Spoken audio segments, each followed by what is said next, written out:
थोड़ी सी सामग्री लपेट लें, पहले अपने हाथों में। आइए दूसरा तीसरा मंत्र बोल करके दूसरी संविधा को मंत्र के उपरांत आपने रखना है। ओम समिधा बिंदु वशत कृतेर्बोधयतातिथिं आस्मिन् हव्यायुर्भोजन। ओम सुसमिधाय शोचिष घृतं तीव्रं जुहोतन। अग्नये जातवेदसे स्वाहा।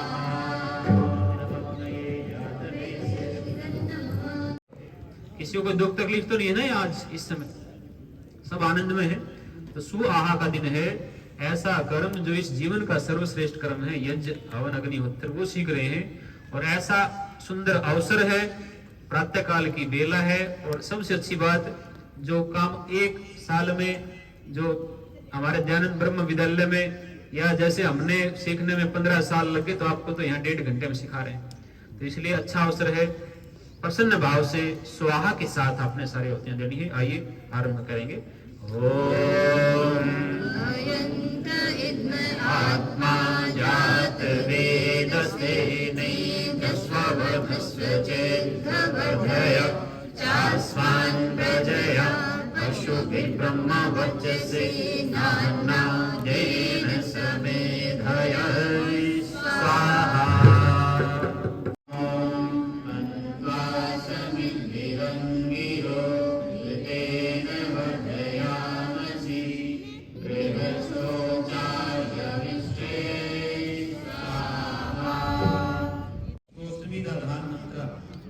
के अंतर्गत तो पहले मंत्र से पहली, दूसरे तीसरे मंत्र से दूसरी और चौथे मंत्र से तीसरे सुविधा को श्रद्धा भाव से हमने हवन कुंड में जो जचाना है, श्रद्धा के साथ रखना है। दोनों हाथों के मध्य में ले शुरू करेंगे।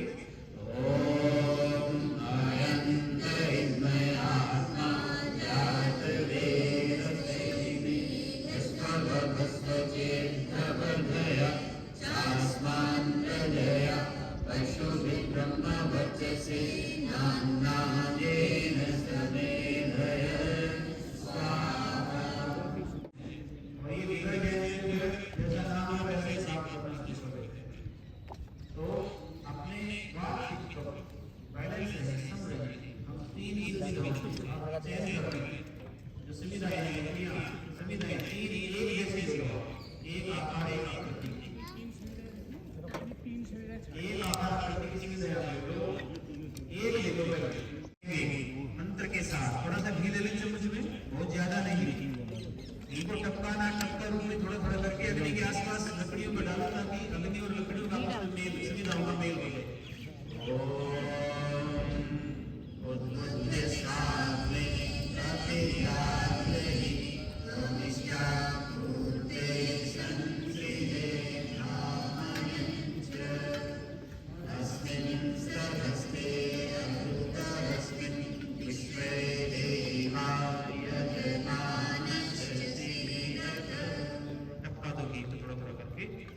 घी टपकाओगे ना, थोड़ी अग्नि आपकी ओर बढ़ जाएगी। देख पा रहा हूँ इसके माध्यम से। अब आगे आप हेडिंग में देख पा रहे हो संविधा। कपूर को जला करके अग्निकुंड के मध्य में स्थापित कर दें। हर बार जब भी इस प्रकार के आयोजन होते हैं तो मैं एक हमारे शिकारपुर का उदाहरण जरूर देता हूँ। शिकारपुर में हमारे एक पीटीआई हैं, ये अपने राजवीर जी के दीपक जला लो जी। दीपक जलाएंगे अभी, और कुछ नहीं जलाना है, ठीक है। यहाँ मंच के माध्यम से जो भी आपको निर्देश दें, प्रार्थना करें, उसी के अनुसार चलना है। अगर ऐसा आप करेंगे तो आज 80, 90, 95% भी आप सीख जाओगे। दीपक जल गया सबका। अब आपके पास चम्मच है घी डालने वाली, आपके पास कपूर है। कपूर को चम्मच के अग्रभाग पे आगे रखें और अभी मंत्र में हम बोलेंगे, उस मंत्र के बीच में आपने कपूर को दीपक से प्रज्वलित कर लेना है और उसको फिर अग्नि कुंड में स्थापित कर देना मध्य में। अच्छा, एक बात और देख ले एक बार, थोड़ा सा आपका हवन कुंड खाली तो नहीं है बिल्कुल, उसमें थोड़ी सी सामग्री डाल दो अपने हाथ से ही, और आपके पास जो पतली पतली संविधाएं हैं, पतली संविधाएं हैं, वो आप जैसे हैशटैग होता है मोबाइल में, ऐसे भी डालनी है, घी भी डालना है। थोड़ा सा ध्यान रखना है, कौन आचम ये नहीं कि सामग्री बची है तो सारी हम ऐसे पलटने एक बार में। 3 बार में जितनी अब तक आहुति डाली वैसी डालनी है आपने, बहुत ज्यादा मुट्ठी भर के नहीं डालनी। और घी को भी ऐसे करना है, जैसे भी डाल रहे थे वैसे ही डालना है, ठीक है। आओ, कौन आहुति डालेंगे? ओम सर्वं वै पूर्णं स्वाहा। तो आगे बात आपको ऊंची आनी चाहिए हमारे से। ओम सर्वं वै पूर्णं स्वाहा। ओम सर्वं वै पूर्णं स्वाहा। अब थोड़ी सामग्री बची हुई है तो थोड़ा सा फैला के डाल दो, थोड़ी बची हुई तो थोड़ा घी बचा हुआ है तो आप जो है बैठे बैठे ही आप उसके लिए यह आहुति डालेंगे, श्रेष्ठ आहुति। ओम बोलते रहो, सामग्री नहीं डालनी इसमें,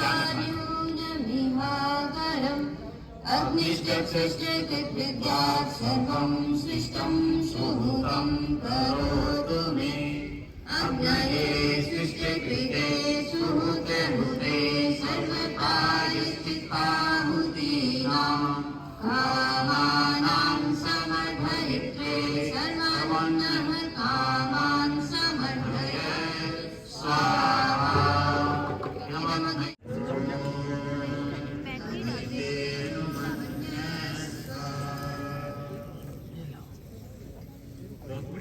ज्यादातर ने ठीक किया है। आइए अब हम पूर्व के अपोजिट पश्चिम दिशा में हवन कुंड के बाहर, याद रखिए चारों तरफ नहीं, पश्चिम दिशा में। अब हम डालेंगे हवन कुंड के उत्तर दिशा में और पानी को शुरू किस दिशा से शुरू करेंगे? पश्चिम से शुरू करेंगे और पूर्व की तरफ उतरेंगे।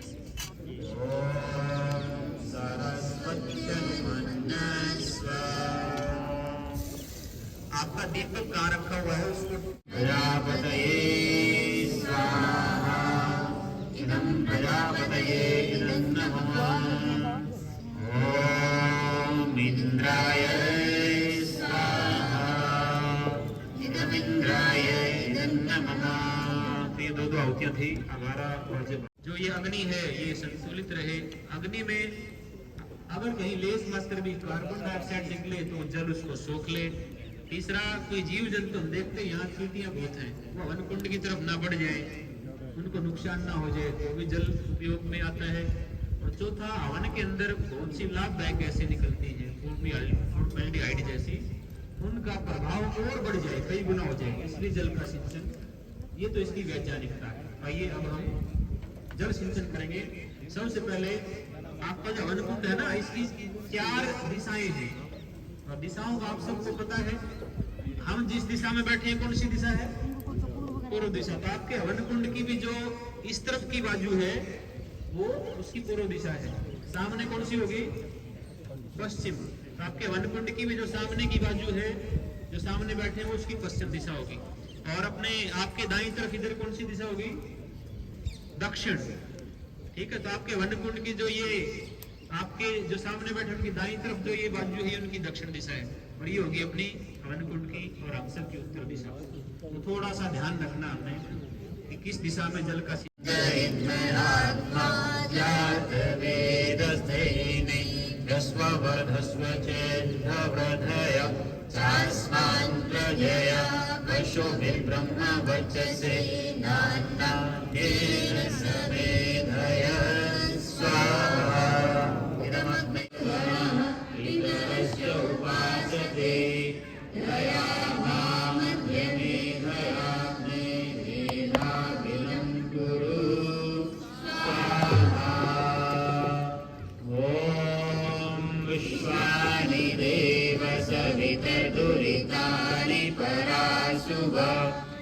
भद्रं तन्न आसुव स्वाहा। ओम अग्नेय सुपधाराय अस्मान् विश्वानि देव भयो भस्म जुह्वाननेन भूयिष्ठान्ते नम उक्तिं विधेम स्वाहा। अब तो सब मंत्रों का जो अभिप्राय है, सबकी व्याख्या हर मंत्र के साथ बहुत शुद्ध अनुवाद में दी हुई है, लेकिन अंत के जो 3 मंत्र है 10वां 11वां 12वां, ये तो विशेष मंत्र हैं हमारे वेदों के। 10वां मंत्र आप पढ़ोगे, ओम या मेधाम देव गण पितरस्योपासते तया मा मध्य मेधयाग्ने मेधाविनम कुरु स्वाहा। हे ईश्वर, जिस प्रतिभा को प्राप्त करने के लिए हमारे पूर्वज एवं देवगण आपकी उपासना करते थे, आज हम यहाँ बैठकर उसी प्रकार से आपकी उपासना कर रहे हैं। आप हम सबको हमारे पूर्वजों की तरह उत्तम बुद्धि मेधा शक्ति से संपन्न करें, अर्थात हमारी बुद्धि हमारे पूर्वजों की जैसी बन जाए। फिर 11वां मंत्र, ओम विश्वानि देव सवितर दुरितानि परास्व यत् भद्रम तन्नास्व। यह मंत्र तो महर्षि देव दयानंद जी का सबसे प्रिय मंत्र है। हे ईश्वर, हमारे अंदर जो भी दुर्गुण हैं, दोष हैं, बुराइयां हैं, वो हमारे से दूर कीजिए, और हमारे अंदर अच्छाइयां हैं, सद्गुण हैं, इनका हमारे अंदर विकास कीजिए। प्रजया पशुभिर्ब्रह्म वर्चसे नान्येन समेधय स्वाहा। अयं आत्मा जातवेदस्ते मेध्यस्ववर्गस्व चेद्भवभया शास्मान् प्रजया पशुभिर्ब्रह्म वर्चसे नान्येन समेधय स्वाहा। इदमग्नये जातवेदस्ते। ऐसा लोग बोलते हैं। एक हम शिविर में गए हुए थे अपना ये मेला ग्राउंड सेक्टर में, तो वहाँ पढ़े लिखे बच्चे जो जीजे में पढ़ रहे थे, वो कह रहे थे जी आप तो ये आपने हवन करके और पोल्यूशन कर दिया। फिर मैंने उनको कहा, आप हो सकता है हमारी बात तो ना मानो, आप नेट खोलो, उसमें एक यूनिवर्सिटी है कैलिफोर्निया में, उसका नाम है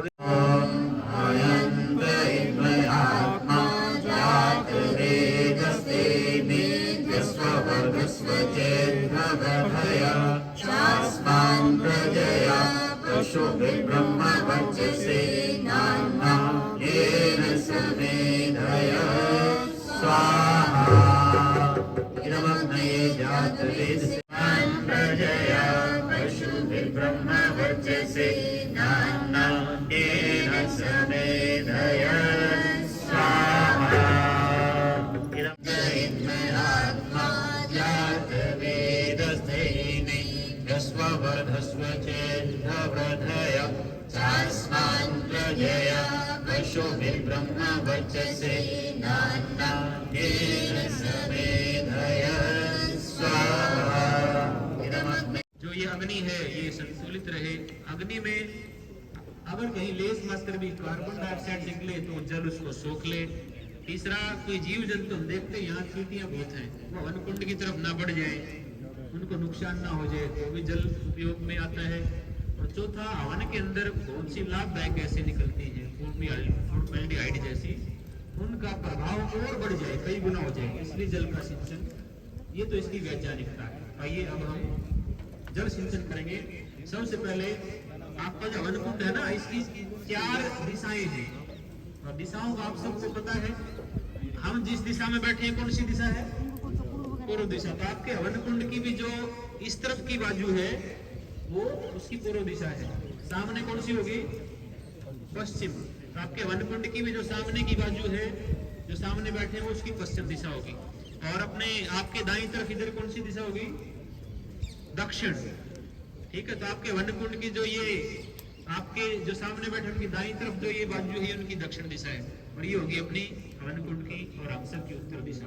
तो थोड़ा सा ध्यान रखना हमने कि किस दिशा में जल का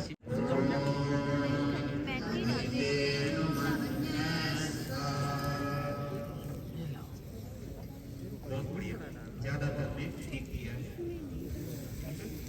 आइए अब हम पूर्व के अपोजिट पश्चिम दिशा में हवन कुंड के बाहर, याद हो, चारों तरफ नहीं, पश्चिम दिशा में। अब हम डालेंगे हवन कुंड के उत्तर दिशा में, और पानी पानी को शुरू किस दिशा से शुरू करेंगे? पश्चिम से शुरू करेंगे और पूर्व की तरफ लेकर आएंगे।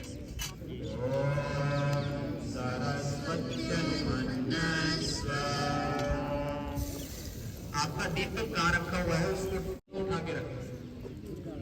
अब ये जल का सिंचन चौथी बार करेंगे तो दीपक से शुरू करेंगे, उत्तर से दक्षिण, पूर्व से पश्चिम, फिर दक्षिण से उत्तर, पश्चिम से पूर्व, चारों दिशाओं में जल का सिंचन करके दीपक से शुरू करेंगे और दीपक तक हम जल को लेकर के आएंगे। ज्यादा लोग बैठे हैं तो बारी बारी कर सकते हैं, एक दिशा में एक ने कर दिया, अपने अपनी दिशा में ऐसे एक दूसरे को गिलास आप ट्रांसफर करते हैं ना पानी। चलिए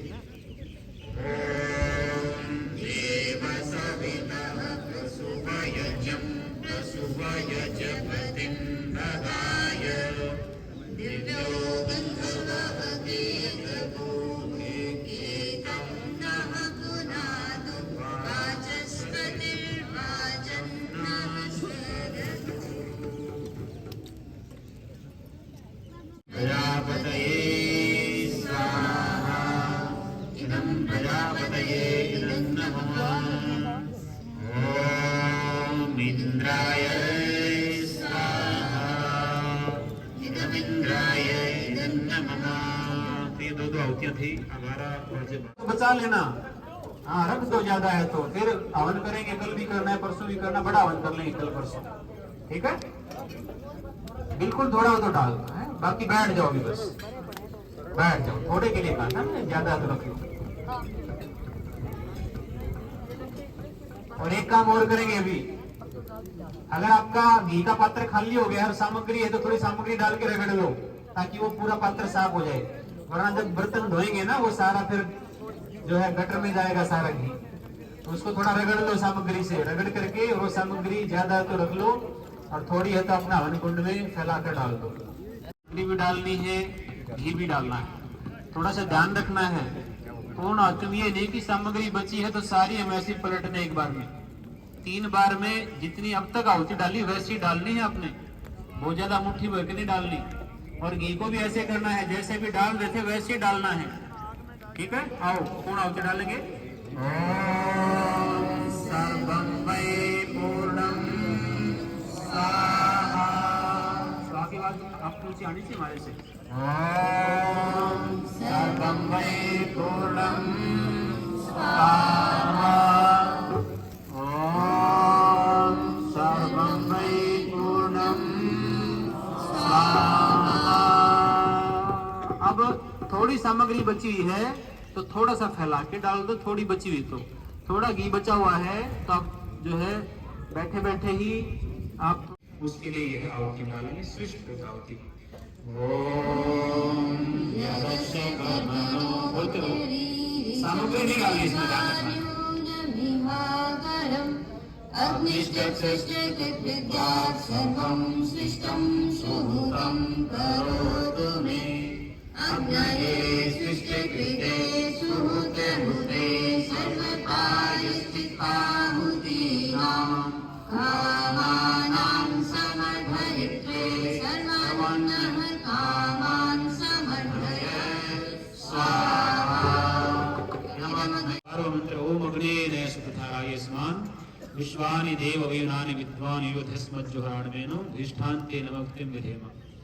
हे ईश्वर, जैसे आपके पास हवन कुंड में अग्नि की दिशा आप देख रहे हो, अग्नि हमेशा उत्तरोत्तर उन्नति करती है। आप आग जलाओगे तो उत्तरोत्तर उन्नति करेगी। अगर इस अग्नि को जमीन में दबा दो तो ये विध्वंसक होकर के ब्लास्ट हो जाएगी, ठीक है ना? यज्ञ की अग्नि ये उन्नति का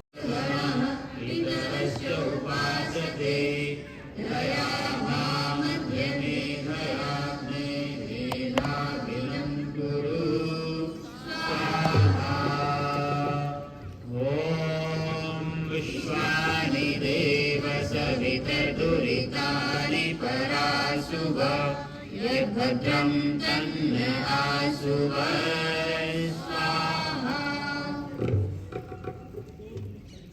ओम अग्नेय सुपथाराय अस्मान् विश्वानि देव वयुनानि विद्वान् योधस्मज्जुहुराणवेनो भूयिष्ठान्ते नमः उक्तिं विधेम।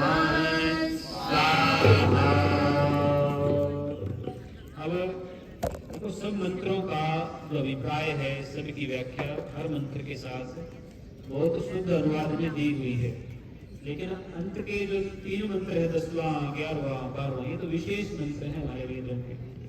10वां मंत्र आप पढ़ोगे, ओम या मेधाम देव गण पितरस्योपासते तया मा मध्य मेधयाग्ने मेधा विनम स्वा। हे ईश्वर, जिस प्रतिभा को प्राप्त करने के लिए हमारे पूर्वज एवं देवगण आपकी उपासना करते थे, आज हम यहाँ बैठकर उसी प्रकार से आपकी उपासना कर रहे हैं। आप हम सबको हमारे पूर्वजों की तरह उत्तम बुद्धि मेधा शक्ति से संपन्न करें, अर्थात हमारी बुद्धि हमारे पूर्वजों की जैसी बन जाए। फिर 11वां मंत्र, ओम विश्वानि देव सवितर दुरितानि परास्व यत् भद्रम तन्नास्व। ये मंत्र तो महर्षि देव दयानंद जी का सबसे प्रिय मंत्र है।